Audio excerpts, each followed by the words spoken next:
Seja bem-vindo para esse vídeo e nesse vídeo daqui a gente vai falar sobre esse empate em 0 a 0 entre São Luís e Grêmio.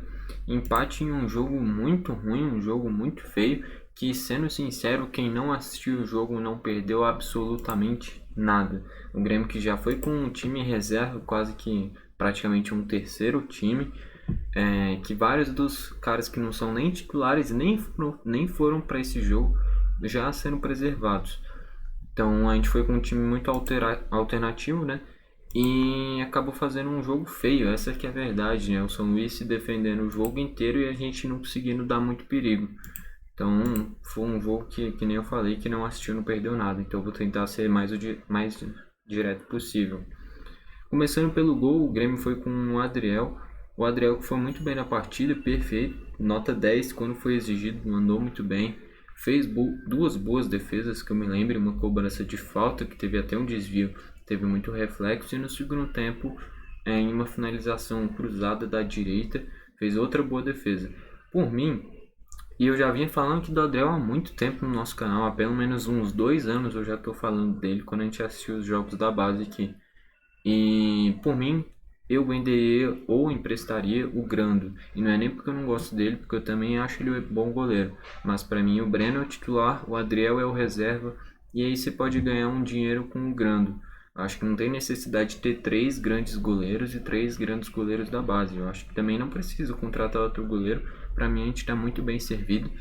É basicamente adotar uma coisa que eu penso, que a maioria da torcida discorda, mas eu penso que tendo dois, pelo menos, tendo o Breno e o Adriel já estaria ótimo.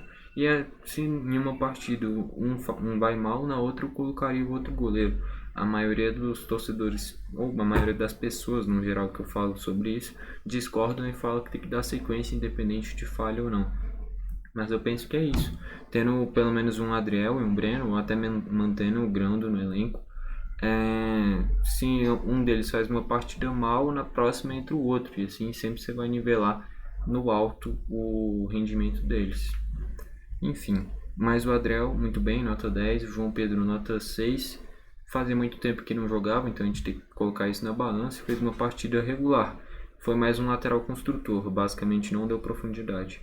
Entrou o Cauã Kelvin, deu basicamente 2, 3 toques no máximo no jogo, entrou no finalzinho, nota 5, não teve muito o que fazer. O Martins para mim jogou muito bem, e eu acho que ainda vai ganhar muita moral com o Renato, nota 7. O Nathan, nota 4, não me trouxe muita segurança, errou algumas coisas no final da partida. O Cuiabano vai uma nota 7. Nota 7 é um cara que ataca bastante, né? E é um cara que tem uma força física muito grande. Então é um lateral que arrasta, um lateral que é difícil roubar a bola dele porque ele tem muita força física. E é um cara que não é muito, digamos assim, de fazer o padrão. Então ele vai tentar fazer a jogada individual. Ele no primeiro tempo quase fez um gol de direita e uma boa finalização. O que eu percebi é que ele está fechando muito, ele não está abrindo tanto o campo. Ele está fechando muito, não à toa a finalização boa que ele teve, ele já estava colado na marca da grande área, na linha da grande área. Então eu acho que se o Grêmio, o Renato poderia ter insistido nisso, ou até a própria característica dos jogadores, abrisse o campo, o Cuiabano ficasse bem na linha lateral, para mim seria o ideal. Que nem a gente fez naquele jogo contra o Aimoré, se não me engano, que a gente venceu por 2 a 0.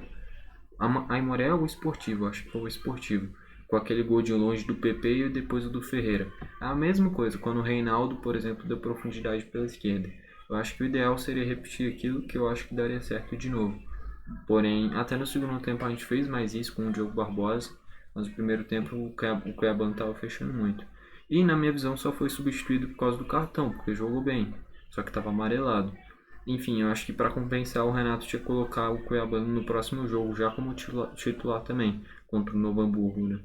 Enfim, mas gostei do Cuiabano, nota 6, né? Diogo Barbosa, nota 7, entrou muito bem, entrou muito bem. Thiago Santos, tudo bem, fez uma partida regular, mas chega no segundo tempo, a gente precisando atacar, sendo basicamente quem está comandando o jogo, não faz sentido ficar esse tempo todo com o Thiago Santos e o Vila Sante. Tirava o Thiago Santos, trazia o Vila Sante mais para trás, poderia já ali colocar o Cauã Kelvin, podia puxar o Tassiano para o meio de campo e colocar o Zinho ou o Rubens mais cedo, o próprio Gustavinho. E não, o Thiago Santos ficou até o final.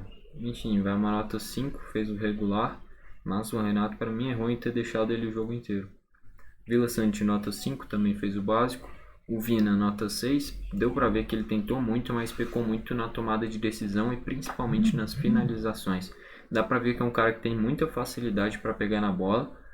Ele bate com firmeza na bola, dá para ver que ele sabe o que está fazendo. Mas no primeiro tempo teve duas boas chances que ele acabou desperdiçando. A segunda, principalmente, depois de uma jogada que o Galdino rouba a bola no ataque.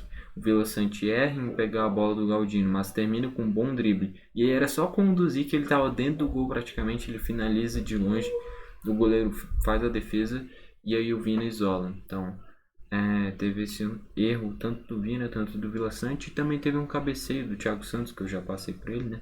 Mas foi um cabeceio na trave que vai destacar isso daí também. Essa bola era do Thiago Santos e um cruzamento do Vina. Enfim, Vina nota 6. Tassiano nota 5, regular, né? O Gabriel Silva nota 5, regular também. Entrou o Rubens, vai uma nota 3 pro Rubens. Eu gosto muito do Rubens.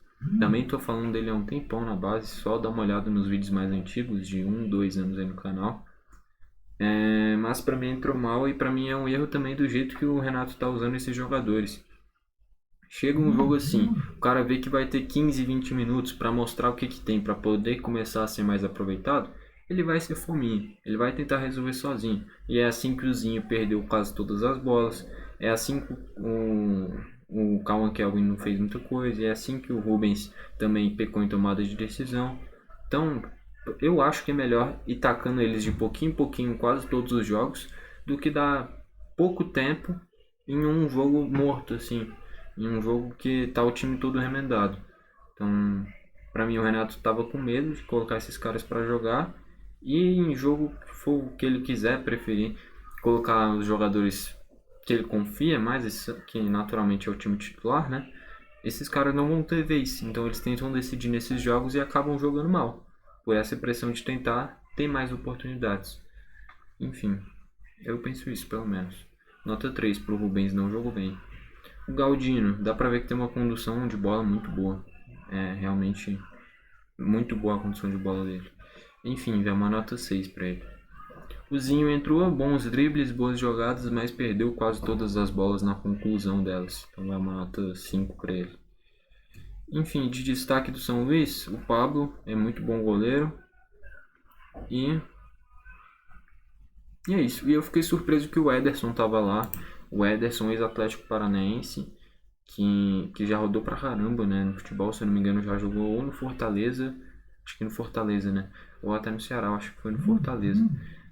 Enfim, mas já rodou pra caramba e tá aí nesse time do São Luís como reserva, isso que mais me impressionou.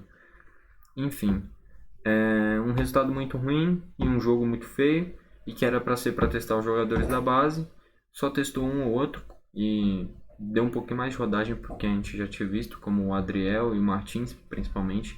Acho que desses que estavam precisando de oportunidades, para mim foram os melhores. E é isso, não tem muito o que falar não, o jogo foi ruim. Eu perdi de tempo, para ser sincero. Tanto para quem assistiu, tanto para quem jogou, tanto para quem foi no estádio. Um jogo ruim. 2 horas a menos na vida de cada um que estava envolvido nisso daí. No máximo, para quem agregou, que nem eu falei, foi o João Pedro para ter ritmo, o Gustavo Martins e o Adriel para ganhar mais moral fazendo boas partidas, e o Cuiabano ter tido minutagem. E esses caras como o Zinho e o Rubens pisarem em campo e jogarem mal. Enfim, foi um jogo que foi ruim no geral. Espero que tenha gostado do vídeo. Se gostou, deixa o seu like. Se não gostou, deixa o dislike. E comenta aqui embaixo o que você achou desse empate do Grêmio em 0 a 0 contra o São Luís. Acabei até falando demais. Eu queria fazer um vídeo de 3 minutinhos, 3, 4. Mas é porque a gente vai desenrolando e aí acaba aparecendo assunto, né? Mas no geral não tinha nada pra falar sobre esse jogo não, porque foi muito ruim, que nem eu já falei. Enfim, foi esse o vídeo e falou.